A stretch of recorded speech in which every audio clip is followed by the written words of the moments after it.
గురువుగారు, అంతా అధర్మాల కలికాలం అని మనం ఏమి చేయలేమని చేతులు ముడుచుకుని కూర్చోవాలా, లేదంటే ఏదైనా ప్రయత్నం చేయాలా? మన శాస్త్ర దృష్టి ఎలా ఉంది? కలికాలం అందరం ప్రతి వాళ్ళం మాట్లాడుతున్నటువంటి మాట.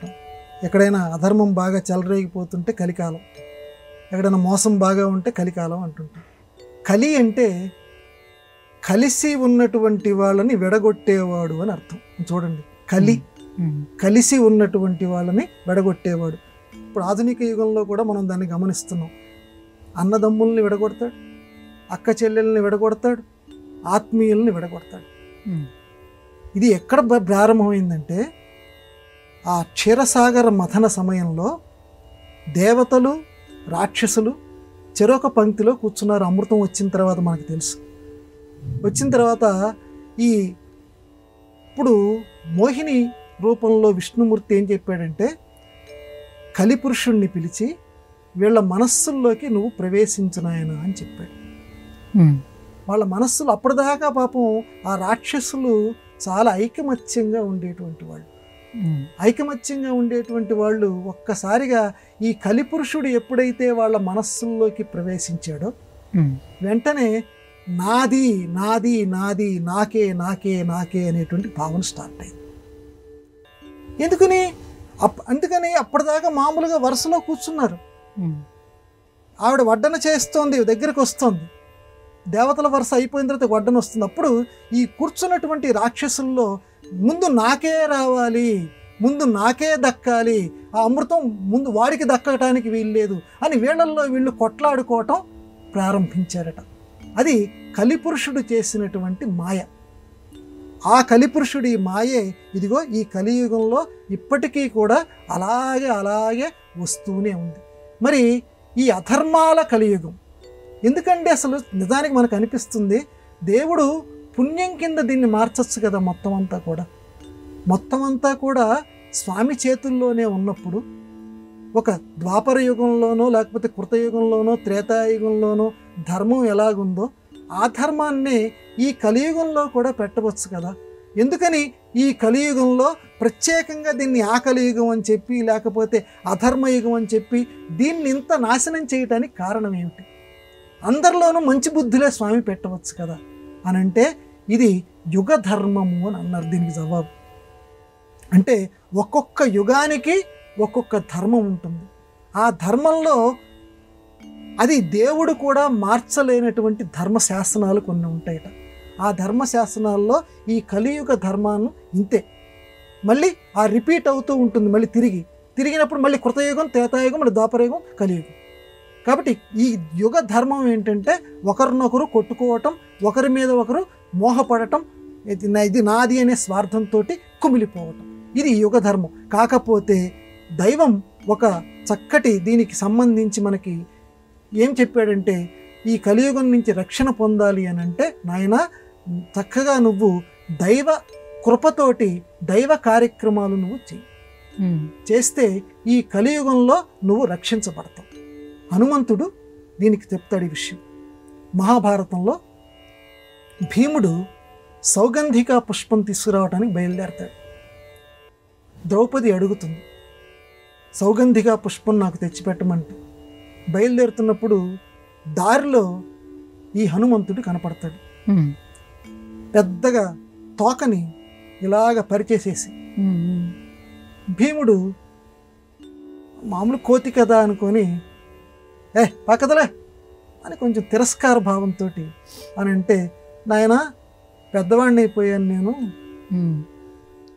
నా తోకని నేనే తీసుకోలేకపోతున్నాను, బరువుగా ఉంది, కొంచెం ఈ తోకను తీసి పక్కకి పెట్టు. కలియుగం అంటే గర్వం, కలియుగ లక్షణ ప్రభావం భీముడి దగ్గర బాగా ఉంది కాబట్టి ఇదంతా ఉంటుంది బరువు నేను.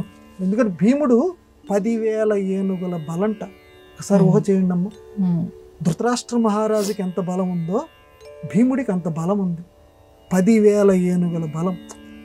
ఇది నాకు ఒక లెక్క ఇది అని చెప్పి ఇట్లా ఎడం చేతితోటి ఇట్లా అనబోయట కదల్లా.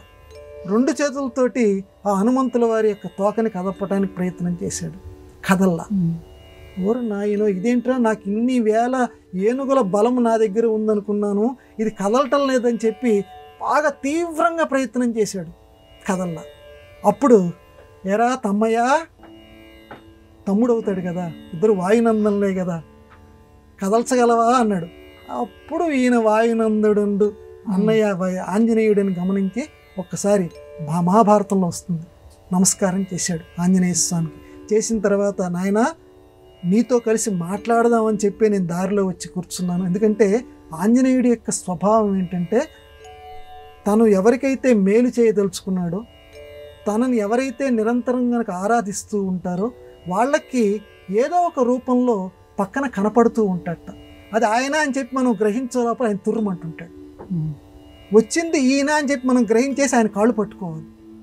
అందువల్ల నీకు మేలు చేద్దామని వచ్చాను, రాబోయేటువంటి మహాభారత యుద్ధంలో నీకు అజేయమైనటువంటి శక్తి లభిస్తుంది, మీ అన్నయ్యలకి కూడా మీ తమ్ముళ్ళకి కూడా అజేయమైనటువంటి శక్తిని నేను లభింపచేస్తాను, మీ తమ్ముడు అర్జునుడి యొక్క రథం మీద నేను కేతనం అవుతాను, అది చెప్పడానికి వచ్చానని చెప్తూ, అక్కడ నీలో ఇప్పుడు గర్వం ఉన్నది చూడు, ఈ గర్వ లక్షణం నీ స్వతహాగా వచ్చినటువంటి లక్షణం కాదురా, ఇది కలియుగ లక్షణం.